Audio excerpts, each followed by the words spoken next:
Health outcomes. Changes due to interventions. To bring positive change, patient experiences and health must both improve. Healthcare costs must be lowered, and clinician and staff burnout has to end. But our problems are big. 133 million Americans have at least one chronic disease. 500,000 people are dying every year from hospital errors, injuries, and infection. The shortage of primary care professionals will be as much as 100,000 in just the next 5 years. Big problems require bigger solutions. Positive change needs acceleration. It needs to happen now. But these are not so easy solutions that many don't want to hear, and even few are willing to talk about. How to lead such a change? How to discover, discuss, and disrupt healthcare to make a difference now? This is VITALS, Visionary Health Leadership in Action.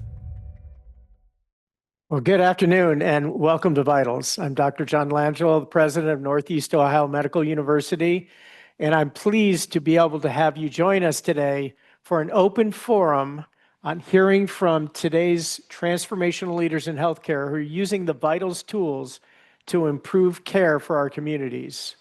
VITALS stands for Value, Innovation, Technology, Advocacy, Leadership, and Service. The tools that are really creating the powerful way forward to transform healthcare in this country and beyond. Today, I'm pleased to be able to bring to you an amazing speaker, an absolute superstar transformational leader in healthcare, and one of NeoMed's own, Dr. Amol Soin. Dr. Soin is a nationally renowned interventional pain management specialist, entrepreneur, and innovator out of Dayton, Ohio. Dr. Soin is a well-regarded expert with numerous peer-reviewed publications and book chapters, and his own book, Curing America. His work is heavily focused in neuromodulation, drug development, and pain management. In addition to his clinical work, which is focused on compassionate care for his patients and an ethical approach to delivery of pain management, he is also a serial entrepreneur. His work has been focused heavily in the biotech industry, and his exits have exceeded over $1 billion. He is a holder of global patents, serves as the Chief Medical Officer for Jan 1, and advises several med tech companies. His leadership roles include serving as president of many major pain societies and multiple appointments by the governors of Ohio to the state medical board. Please join me in welcoming Dr. Soin. Thank you. Thank you. Man, that was an awesome introduction. I appreciate being here. I'm so excited to come back, which is ironic because 27 years ago when I was an M1 and I would make the drive pulling off this exit ramp, I wasn't always excited to come to class early in the morning. But I am pumped to be here. The school is beautiful. The changes have been excellent. Congratulations to the leadership. I was so pleased to see one of my old professors, Dr. Hartung, here. It just makes me feel so happy to be back. I want to talk to you guys a little bit about physician research, and specifically something near and dear to my heart. How do you go from a concept and an idea to a prototype to building an actual company or business that you can then monetize or use as a vehicle to force change and do good? I do consider myself to be a researcher and a physician. It's very important. But I also, in some ways, consider myself to be a capitalist, which is an interesting thing to say, but I think it's important to know. My journey began here at NeoMed, and I owe so much of who I am and what I am to this facility. The things I learned here were the tools that shaped my ability to go out there and start some of these companies and businesses. But it's hard to do that because you need to be inspired. You need to have some sort of spark that leads you to an idea or a concept. So how do you go from that concept to prototype to building a company? These are some disclosures of some of the companies I have. So what we're going to talk about briefly today is, if you have a new idea, what do you do? How do you get patents? How do you form a company? And how do you tell your story? And most importantly, how do you raise capital to see your vision? But it first starts with a spark, an idea. And how do you find that inspiration to innovate? For me, I can tell you it's all around me, in the world around me. And I realized that just by keeping my eyes and ears open, I was able to see things and understand things that were right in front of me the whole time. I just didn't see it. Sometimes I'll see things, I'm like, wow, that's been in front of us the whole time and we never saw it. These images circulated very recently on social media. This image here is a two-dimensional image of a brain cell, right? Like a neurocyte, right? In 3 dimensions, it looks pretty awesome, but look at this in 2 dimensions. Here's another 2-dimensional image. Do you guys know what this is? This is actually a 2-dimensional image of the universe outside. Think about that. It's wild, isn't it? There's so much about the world around us that we don't know why and how it works, but things like this really sparked my interest to understand, like, how does everything work as biological creatures? Here's something else that's cool. For those of you that are musicians might recognize this. This is a harmonic series. It's a series of notes and frequencies of energy that are very pleasing. This next picture is an X-ray of a conch shell. One of those shells you find in the ocean you can, put up to your ear. I'm not so sure that's a coincidence either. There has to be a reason why this biological creature is formed exactly like the harmonic series. I don't know why that is, but I do know that that could be significant in some way. So what I'm trying to say is sometimes there's innovation around all of us. And one thing that I learned as a physician researcher is biological creatures, every one of us humans and every single animal out there, have gone through years of clinical trials just by being in nature. And nature is so cruel. Nature is more cruel than any randomized controlled trial that you could possibly do, because if your feature doesn't work, you just die. And the creatures that have features that do work survive. And eventually, over billions of years, you hone down to various factors that work very well and work very efficiently. And so as physician researchers, I think it's important for us to look at those factors on what makes creatures successful to see if you can build a product around that to innovate, to help cure disease. So the first thing you do is you need an idea, and it's hard to find some of that innovation. I want to give you some stories on how it happened to me, which is kind of funny. But one of the stories I have is a drug that I developed, which actually became pretty successful. I was literally at Dollar Tree, the dollar store, and I have 4 kids. So I gave my kids each $5, and I was like, go to town, man, have fun, and let them run around and pick out their toys. And as I was in Dollar Tree, I noticed in the pharmaceutical section, they had these patches called lidocaine patches, 4%. And they were selling at Dollar Tree, which means they were $1. Interestingly, my father had just had postherpetic neuralgia about a month before, and he was prescribed 5% lidocaine patches. His insurance didn't cover it, and I was like, I'll just put on my credit card, and it was $750. Okay, so the clinical significant difference between a 4% lidocaine patch at Dollar Tree and a 5% lidocaine patch prescription-wise is probably not significant at all.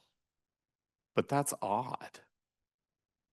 So I went down this whole rabbit hole on how does this even happen? And I learned that there are some quirks with prescription strength pharmaceuticals that allow you to capture those high reimbursement rates. And then I thought, man, maybe that's a business I need to get into. So I came up with this concept of realizing that this 4% lidocaine patch, or even lidocaine in general, the reason why it was prescription strength was there's this certain pathway in the FDA called the orphan drug pathway.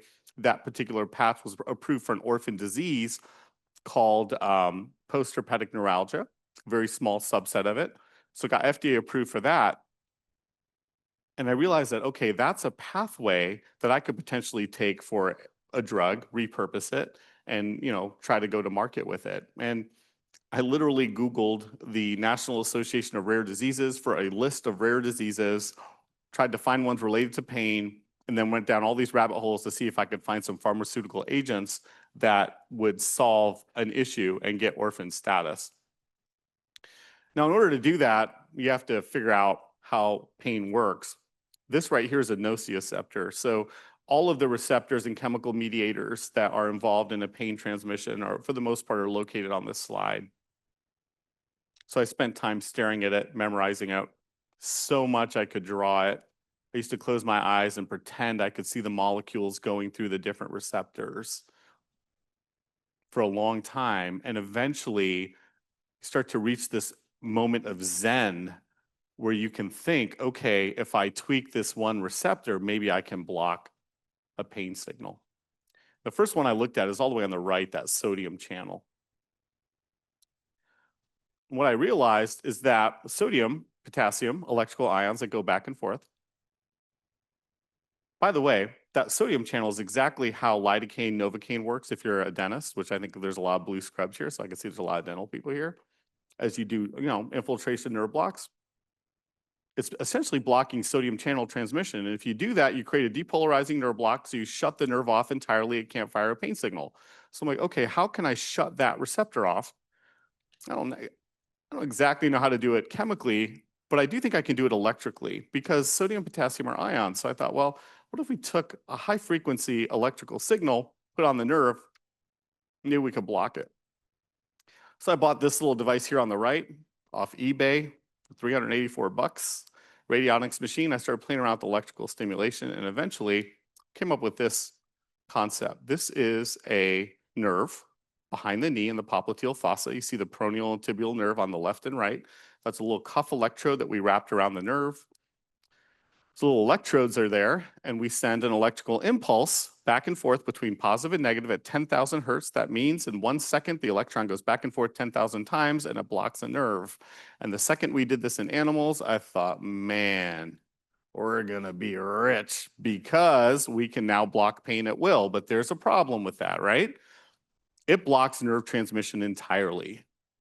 So let's say somebody had back pain and I did this to the spine. What would happen? It would block nerve transmission entirely. So everything distal to that cuff would no longer function, motor and sensory. So, essentially awesome. The patient would have no pain, but then they couldn't walk. So that's kind of a negative trade-off. So we decided to use it for amputation stump pain because it doesn't matter at that point. If you block everything, there's no leg there anymore. Kind of morbid. So we came up with this device here.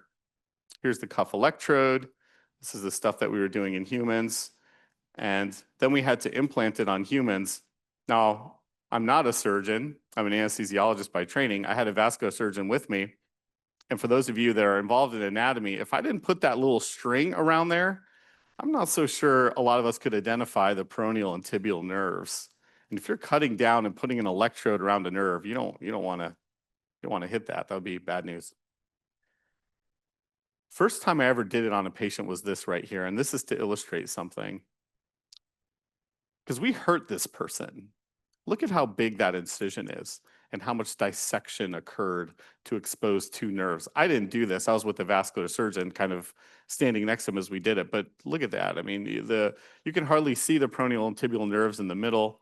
We see this, we learn from it, and then we decided to map with ultrasound before, and this is what it looks like now. Small incisions, we map the nerve before, inject some dye, dissect down, and put the cuff electrodes around there. And it works. So once you have that idea, the concept, you have to build a value proposition. Well, amputations are a small market. There's only 1 million amputees in the entire country, so it's not like a huge business. But once you have that, you have to get patents, which is important. Because when you're a biotech company, the only thing that matters is the intellectual property, the patents that you actually have. Because if somebody buys your company, they're basically buying your patents. Because if you run clinical studies and do data and publish it, that's in the public domain. Anyone can see that. That's actually not super valuable. So you have to have patents. Patents are expensive, or they used to be. Now they're getting freakishly cheap if you guys have ideas. They're getting cheap for two reasons. One, you can use generative AI like ChatGPT or Gemini or something, type in your idea in a prompt, ask them to draft a patent for you, and you'll be surprised at how awesome that comes out in terms of ideas that you have. And two, there's a lot of companies out there outside the US that will do patent filings for you, to do all the work. They're based in like India, Indonesia, Philippines at a fraction of the cost of a lawyer here in the US. And then you can file it here. But it's a very difficult process. I mean, I publish a lot of papers, and publishing a paper I feel like is pretty easy. You submit it to a journal, you go back and forth a couple of times.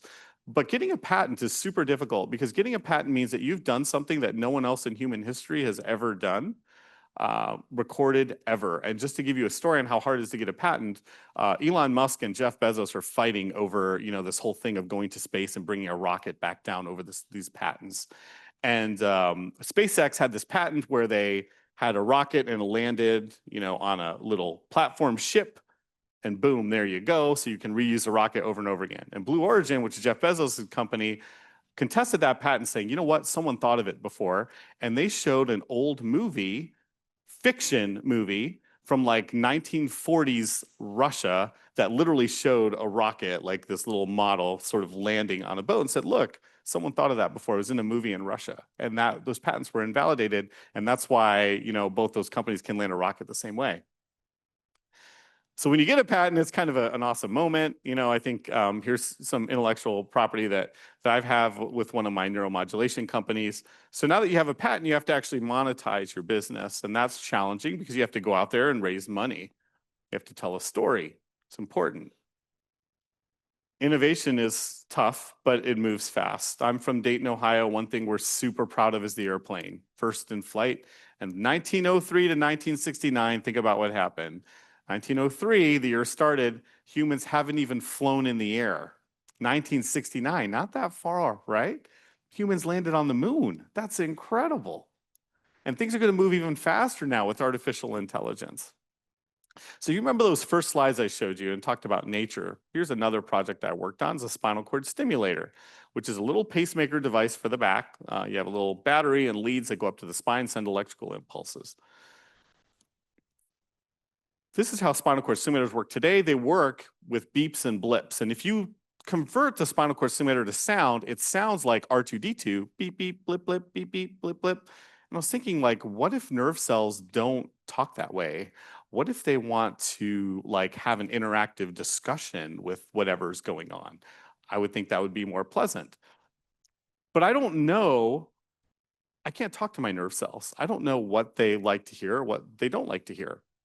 So I built this device here on the right, put a bunch of parts I bought from eBay, and created my own spinal cord stimulator, and thought, well, let me send, instead of beeps and blips, different sounds to the spinal cord. I don't know what to send, though. So I listened to other companies. These are all the big companies out there. Here's one of the stimulators. Here's another. Here's another. Not very pleasant, right? So then I thought, well, let's send awesome stuff to the spinal cord and see what happens. So here's what I did. You better think I sent this. About what you're trying to do to me, yeah. Think. And then I also like Elvis, so I sent this. Viva Las Vegas. So I thought, well, why don't we send other things to spinal cord? What would happen to pain if we did that? What if we had an interactive discussion instead of just beeps and blips? What would happen? What happens? Awesome stuff happens. Pain scores drop substantially, almost to zero sometimes. And what I realized, instead of sending the same beeps and blips to the spinal cord, that different humans like different things. Just like some people like Elvis, other people's like Kanye. I don't know what's what, but I do know that different humans respond to different things. And to drive a pain score down to zero, each of these subjects, their pain scores went to zero. If you look at it, it's like a fingerprint, right? It looks similar, but it's not exactly the same, because different people like different sounds of music. And that's essentially what we did. And then we tried using it for overactive bladder. Very similar. If someone has bladder incontinence, we can communicate and talk to the bladder in ways that aren't beeps and blips. These are some patients talking about their experience. In the interest of time, I won't necessarily play it, but this is something else there. So this is my R&D department in my office. I have an operating room where I can do procedures. I have patient exam rooms, conference center, prototype place there. Some new technology we're developing in my lab. I'm developing this injectable lead technology. So if you want to implant a wire or a pacemaker, instead of threading a wire in there, we have this needle that goes in there. And as you inject, you can literally draw a lead, almost like an Etch-a-Sketch. On the right is an amputee with that first device I showed you there with the cuff around the electrode. Just a couple more points I want to mention. Like, what if you're developing something and you get stuck? What do you do? This happened to me last week. I have a pharmaceutical company. We're trying to make pills. I got a clinical trial coming up in Australia, and our pills came out like that picture on the right. You can't give that to a patient. If they looked at it, they'd be like, what's going on? We had some problem with our press. And my scientists were like, we need to buy new tools. It's going to take a couple of months. And they were going on and on. I took these exact pictures and I upload them to ChatGPT. I listed my process. And I said, look, this is what's happening. Can you make it so my pills are more uniform? Can you redo our processes? And they gave me this whole list of troubleshooting items to try. And I sent it back to my scientists. And they're like, oh my God, these are really good ideas. And I'm like, well, they're not mine. I got them from ChatGPT. But I realized AI can help you if you get stuck in ways that, maybe your own people or you yourself may not have thought of. So if you have an idea, how do you sell it? Every year when I have ideas and I have patents, I want to sell them. And I go to this conference called Bio International, and I rent one of these cubicles right here. This is the largest partnering conference in the world. And basically I rent cubicles and I look for specifically distressed publicly traded companies on NASDAQ that need new products. And I pitch to them and I say, hey, meet me in, cubicle A25. And they got these 30-minute sessions. And I do this hard pitch to try to sell my ideas and see if, someone will bite on it. I pick distressed publicly traded companies for a reason. First of all, my stuff is pretty early stage. It's very expensive to go late stage. Two, if they're distressed, they probably need a new asset. So they might be desperate and willing to do a deal. And I've actually struck some cool deals in this exact cubicle. So, through my career, I've just been fortunate to have some of my things work out. One of them, I developed this drug called sodium nitrite, which is actually a food preserver. It's what's inside bacon and bologna to give it, shelf life. Turns out if you give it in certain doses, it actually stimulates angiogenesis in ischemic tissues, specifically in diabetics. So we've been using it for diabetic neuropathy. Was able to sign a drug development deal for that. Low-dose naltrexone is a compound that I'm working on. I've got orphan drug status for that. And then I took these and I tried to sell them to distressed publicly traded companies. And here's one of them. This company called Jan. I sold it in right around September for stock. Over the 6 months after I sold it, because now we have a new drug, we have a new entity, there's multiple press releases, people are getting excited, we're running clinical trials. Over 6 months, that stock became the best performing stock on NASDAQ in the biotech index. In fact, it went up 1,546% and eventually it got acquired by a different business, which means if you put $100,000 the day the deal was announced that they bought my drug, in 6 months you would have $1.5 million. These bankers came to me and they're like, hey, do you have anything else in your bag? And I was like, of course I do. So I, said, well, I got something else. And then they went to this other company that was distressed, very similar, this company called ALTS. And they bought this technology I have that's called Clear Patch. It's a topical patch. It rubs on clear like a gel, but it dries. And instead of, a couple of hours of pain relief, it actually gives continuous medicine for back, neck, joint pain. Think about Bengay, but lasting longer. And it lasts about 12 hours. This company bought it. Similar thing. Over about a year and a half, it went up substantially as well. And they just got acquired as well. And I think that's what you want if you're a business owner, right? To build something impactful that actually works, but then to have someone else acquire it, which is really rewarding. But then that person that acquires it does very well with your asset. That's pretty awesome too, because that just really validates everything that you did. And when I sold that first drug to Jan, it was awesome because it was a really slow news day on NASDAQ. So I actually got invited to ring the bell to open the stock market.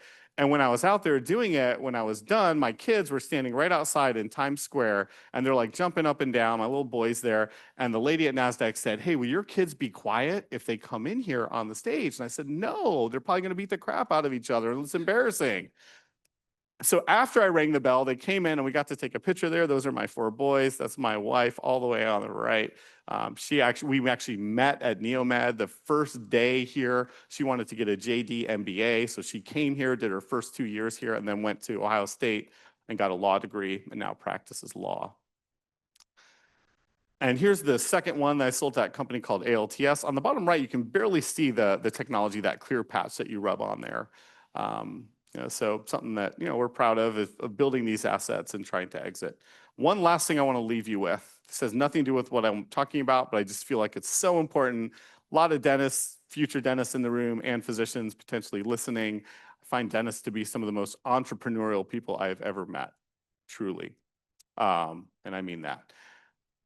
It's hard to make money in medicine, but if you want to, when I was out, I would graduate fellowship, everyone just hung up a shingle and started their own practice. Now, I promise you, probably nobody does that because the market's changed. But if you wanted to, you still can. You just have to be creative. And if you want to go out there and own your own practice and start your own practice, instead of just having a practice, you probably need to have 5 different companies, at least, right? What's one? Well, one's your practice. That's easy. 2, probably want a real estate company so you can own the building that your practice is in and you pay yourself rent. Over the span of a career, you're going to find that you've probably made so much money off that real estate, you could probably buy a nice retirement home. That's 2. 3, you probably should have a research and development arm of your practice. Whether you're a dentist or doctor, there's always companies and industries out there looking for clinical sites to do research. It's pretty easy. Number 4, if you're a dentist or a doctor, these do apply, especially if you're in a doctor that's like a specialty like me that does invasive procedures, anesthesia business. Dental anesthesia is incredibly lucrative right now, but just generally, anesthesia practices to help your patients that might need sedation. Also very, very important. And then the 5th company is, if you have ideas, for startups, like I mentioned, those are also possible ways to do it. I think being aggressive, going out there and making your own luck is probably the best thing that you can do for yourself, because I just feel that a lot of physicians have been disenfranchised lately about healthcare and medicine and the environment that we're in. And they'll say stuff about how unlucky they are. Maybe that's true. But sometimes you have to go out there and make your own luck. And sometimes you have to go out there and just do it yourself. And you don't have to be the smartest person in the boat. You just have to be smarter than most of the people around you. And pretty sure you guys will do well. Thank you for the time. I had such a blast putting this talk together and coming here to speak to you all. And I look forward to discussing questions during the Q&A. Thank you.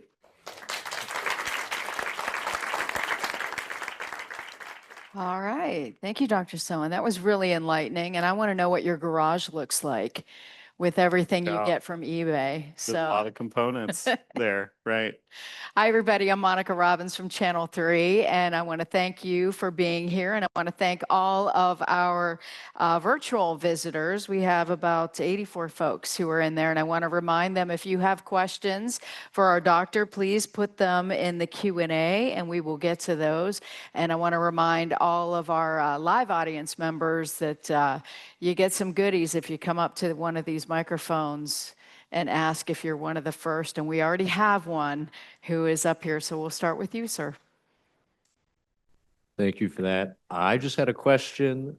In the beginning stages, when you find out kind of a product that you think will hit the market and you have done some independent research on it, what steps do you need to take in order to start clinical trials or start some deeper research into that product to get it to market or to get it to be viable?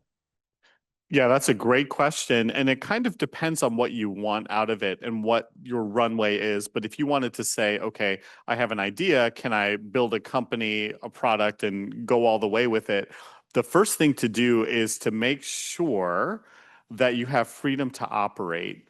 And what I mean is there's a lot of people who have grabbed patents in a lot of things, and just going and doing a simple search on one of the AI algorithms or patents.google.com, typing in your concept and seeing what else is out there is probably a good first step. Because if there's already a bunch of stuff out there and a bunch of patents, it's probably going to be very difficult for you to be successful. Now, let's say there's not. Right? And you say, okay, well, I think I have some room here. At that point, I would start to work on prototyping and trying to come up with concepts on way you would do it. And then after that, you probably need to start filing some patents for yourself to protect yourself. And then you kind of build your story from there. All right. Next. Hi, my name is Carlton Cherry. I'm a 3rd-year pharmacy student here at Neomed.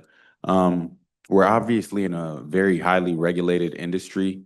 And my question is, what are the skills or characteristics that are needed to persevere when we have to comply with so many regulations? Yeah, so I think there's two factors to that. One is you have to follow the regulations, of course, right? And they're there for a reason. Every time there's something that's super annoying, that's like some sort of FDA hurdle or rule, there's a reason for that, and a logical one typically. The one thing I want to tell you is just a story about how I got orphan drug status on my first drug, because there's also style points when you go to the FDA. Being nice, being a kind human is super important. Professional, humble, appreciative, please and thank you. That actually does go a really long way, especially when you're interacting with the regulatory agency, because they'll either be adversarial to you or they'll be helpful to you. And I remember going to try to get orphan status, and you can either do like a live meeting, or you can do a written meeting where you write stuff and they write you back. And I was like, oh, I want to go talk to people. Well, COVID happened, so it was actually done through Zoom. And I got on Zoom and I'm there, and there's like all these people from the FDA, and it's just me. And they said, oh, we're waiting for the rest of your team. I said, no, it's just me. And they said, oh, don't you have a regulatory person? I was like, no, it's me. And they said, well, who filled out this orphan application? Well, actually, I did. I said, oh, I said, do you have a lawyer? I said, no. And I said, by the way, I'm also the CEO, the CFO, and the janitor of my business. And like you, they kind of chuckled. And I said, truly, I'm just a doctor trying to help my patients. And I understand the FDA is difficult, but I just want you to know there's no nefarious thing going on here. I'm literally trying to help people. So if you can help me do that, that would be great. And we had an awesome discussion. My application actually got approved on that first go around, which I heard is very rare. I had no back and forth. And I just felt like that was a very disarming thing. So to your point, it is highly regulated. I think there are some style points and things that you can do on your end, assuming you're on the right side of the law, which I knew I was on the right side of the law, but that you can do to help make it more efficient, because it can get really expensive, going back and forth with agencies like that. And if you trip up one time, that stuff will just keep coming up over and over again. So being honest, ethical, polite, I think is very important.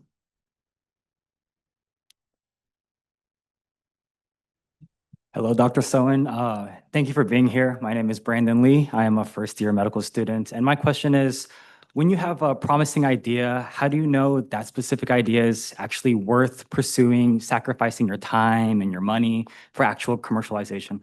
Yeah, also a great question. You guys are asking some awesome questions. And here's one thing that one of my mentors told me, actually from Neomed, when I was a third year, and that is, when you think about your career span, you're a first-year med student, right? So you think about your career span when you're out as a practicing doctor to when you're at the stage where you're old enough where it really doesn't matter anymore, for a lot of reasons. Because once you start a project, it's about a 5 to 10 year run before you get a return that's worth it. And so essentially you're looking at between 30 and perhaps 60 years old where you can really go for it. Now, sure, there's outliers on both sides. I get that. But for the most part, that's what it is. That means you practically have maybe 5 or 6 shots on goal. So don't waste it. And each time you go down one of those rabbit holes, if it's not an awesome idea, you've wasted like 10 years of your life. So how do you do it? Well, it's all financial for me, all financial. So what I do is I ask myself this one question: can my idea generate, for every dollar invested, $10 in return within 5 years? Is it practical and viable? And if the answer is no to that, you know what? Maybe it is a good idea. I just don't have the time or bandwidth to pursue it. So you need to get at least a 10 times return on every time you go to an investor and you say, hey, can you put money in? You have to think, is there a better than a fighting chance that you're going to give that person $10 back in 5 years? And if the answer is yes to that, then I'm like, okay, let's dig deeper. And then once the answer is yes to that, then the big thing I need is intellectual property. And I know I keep saying that, but as I mentioned, when you sell a business or a company, the intellectual property or the patents is essentially what you're selling. And if you don't have strong defendable patents, even if you get to market and it's a really good idea, there's $1 billion company out there that's just going to eat you alive and go into your market and crush you. So you need that protection. And if you have those two boxes checked, man, go for it. And it's hard. It's really hard, man. Sometimes, I want to like cry and scream into my pillow because like really difficult things happen. So endless chase for money, we're always on the brink of going bankrupt, or your manufacturing presses aren't working, or there's some sort of human factor, your employees or people around you are angry. There's just so many things that happen in a day that are frustrating. So just gotta go for it though. That's the only way. You gotta take the shot, right? Thank you. Yeah. Hi, Dr. Soin. Thank you for Hi. taking the time to be here today.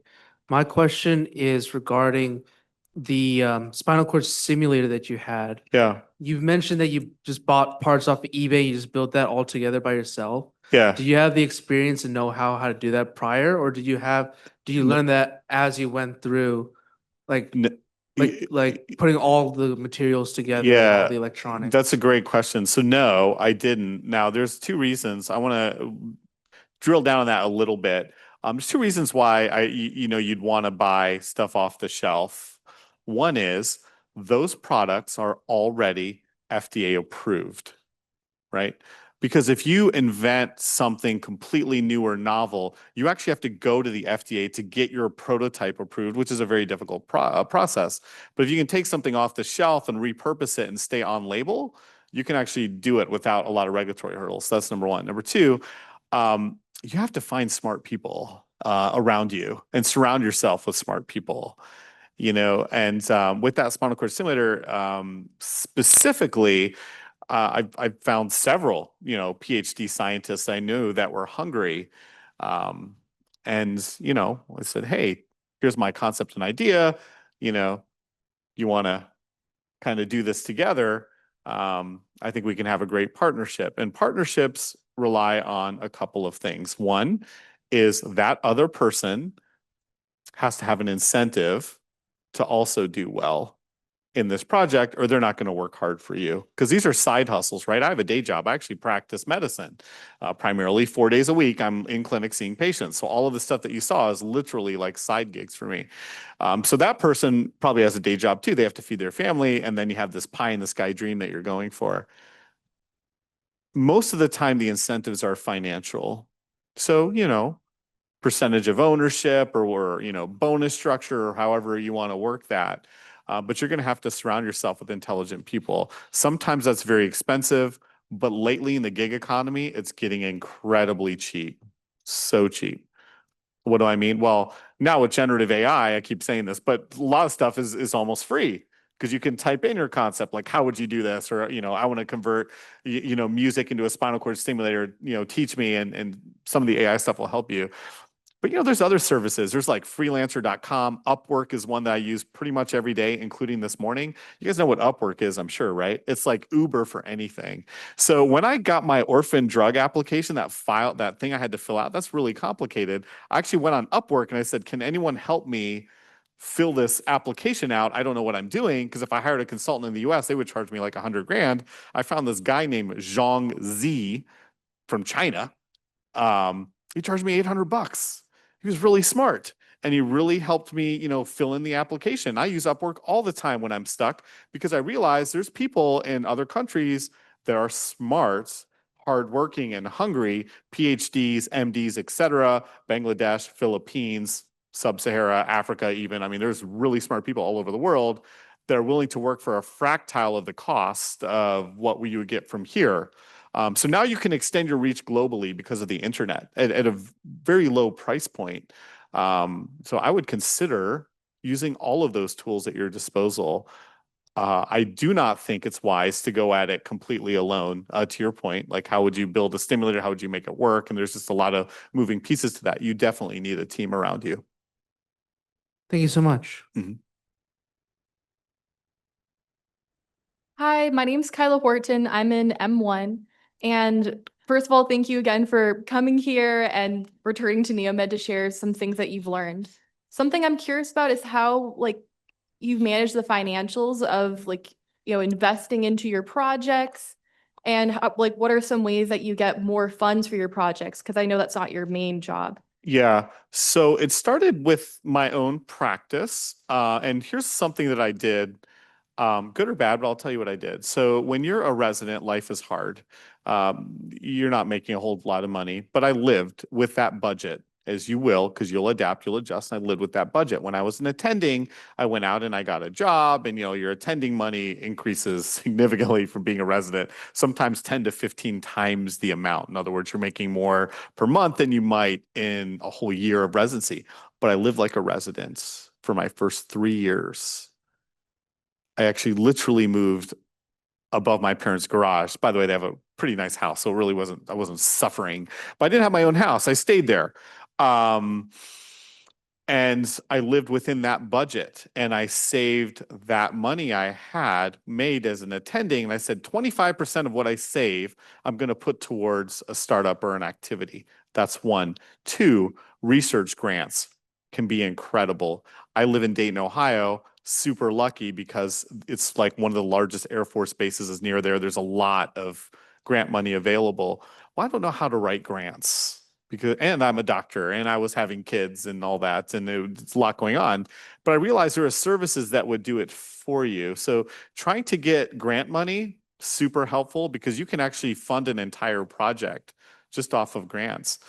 But there's services out there that will help you do grants for you. There's one called Grant Engine, literally grantengine.com. There's one called Eva Garland Consulting. I think if you Googled, you'll find a bunch of services. They'll actually write the grant for you. And literally that first one, if you're just starting off, sometimes they'll work with you pretty well to the point where they only get paid if it's successful. So you're not really risking anything. If you win, everybody wins. Now they do take a decent amount of your first grant, but that's okay. You have to start somewhere. Once you have money coming in, everything gets infinitely easier. If you win a grant, for example, the first grant we won was on that amputation pain grant. It was a wounded warrior grant. Makes a lot of sense, right? Amputation pain. So $1.8 million grant we got from the Department of Defense. They said, you know what, go for it. We need to help these people coming back from Afghanistan with amputations. So that allowed me to hire staff, hire PhDs, allowed me to pay for prototyping, allowed me to run one clinical trial. Once I had all of that, I actually had enough evidence to go raise a venture capital round. That company has raised a lot of venture capital now. I think we're at like $150 million in capital raised, but it all started from like an initial grant, which that's, something that you can do. You just have to find it, that money, and find those resources. What I don't recommend is, like mortgaging your house to pay for some of this stuff, because this is risky. And I've showed a lot of my successes here. Most of my stuff doesn't work, honestly. I just didn't show it. But, and you can end up burning a lot of money and a lot of time. That's a really bad life choice. So you just need to be creative about how you, allocate your resources. And if you're lucky enough to have success early, everything is reputation based, I feel like, in biotech. So, once you have one really good success, people come out of the woodwork for you. I mean, I couldn't get bankers to call me back ever. I used to send emails and, just be super annoying and bother them, and they wouldn't even talk to me. And then, now that some of this stuff has happened on NASDAQ, I feel like the same type of words I would send to a banker, I feel like they're sending to me. And that is, please just give me 5 minutes of your time. I'd love to explain what we could do together. I used to send those letters out. Now I'm getting them in return, which is kind of awesome. But so that's it, right? You got to sort of build your book of business, start small and conservative, I think. I am a risk taker, as you could probably tell, but there's certain things I don't want to risk. I feel like I have to provide for my family and my kids. I don't want to, you have to make sure you have a solid base. Because even though you're a doctor and you might have a decent income, you could hurt yourself if you overextend yourself too much. Yeah. Hi, I'm Joseph Boba. I'm part of the inaugural dental class here. Thank you again for coming. I'm wondering, how do you go about balancing your intellectual property or your idea and before you make it to that patent or market area? Or do you have any mistakes that you see common with people like that, or how do you go about balancing it? Yeah, I think talking too much is a mistake. Anytime you present something publicly, it's a risk. I do worry about, theft of intellectual property and stuff, especially currently where I'm at in my stage in life. I did find when I was a student and I was younger, nobody ever took me seriously. So I felt like I could talk more because I really wasn't a threat to anyone. They're like, oh, who's this guy? Are they going to do anything that is material? Because a lot of people talk, stuff. I think that's really important, is to kind of stay quiet, keep it internal, sort of a small group of trusted people. Anyone that you tell, if it gets successful, they might actually want a pound of whatever you get, so it's something to think about. People get really, really weird once money starts getting involved, even your closest friends and stuff, it gets odd. So you have to, sort of keep that internal and keep that tight and close. You can file a patent called a provisional patent, which is very simple to do. You can just sketch out your idea and you can literally file it. And what I'm talking about is literally back of the napkin, drawing sketches, a few sentences. And you file that with the patent office, and that gives you 1 year of protection. And it doesn't have to be super sophisticated, but allows you to protect that basic concept. Once you've filed that, and it's only $150 to file a provisional patent, and a lot of it you can draft yourself. There's actually a software called Patent Wizard that works like TurboTax. It's got these little things that open up. You just type in the different fields, and boom, it spits out a patent for you. $99, another $150 to file it. You're looking at $250. You have your provisional patent, and it's actually usually pretty robust. Then you can talk about it freely, because you've protected your concept. You could talk to whoever you want, kind of work on it, but then in 12 months, you have to file like the formal utility patent. If you wait 12 months and 1 day, that actually vapors and becomes public knowledge and information, and then that will hurt you if you try to file a patent in the future. But if you feel like you're ready to go, I think doing a provisional patent is a really good method. Thank you so much. Any final questions? Any final thoughts? No, I'm very glad to be here, and thank you. I had a really fun time. I appreciate it. All right. Thank you so much. Thank you. All right. Bring it back over to Dr. Langell. Thank you, Dr. Soin, for a really inspirational talk. thank you. It was incredible. Monica, thank you as always for your expert moderation. I want to invite all of you to join us for next month's Vitals, when we'll hear from Dr. Michael Hogue, the Executive Vice President and the Chief Executive Officer of the American Pharmacists Association. Until then, stay creative and go out and change the world through the VITALS tools. Health outcomes. Changes due to interventions. To bring positive change, patient experiences and health must both improve. Healthcare costs must be lowered, and clinician and staff burnout has to end. But our problems are big. 133 million Americans have at least one chronic disease. 500,000 people are dying every year from hospital errors, injuries, and infection. The shortage of primary care professionals will be as much as 100,000 in just the next 5 years. Big problems require bigger solutions. Positive change needs acceleration. It needs to happen now. But these are not so easy solutions that many don't want to hear, and even fewer are willing to talk about. How to lead such a change? How to discover, discuss, and disrupt healthcare to make a difference now? This is VITALS, Visionary Health Leadership in Action.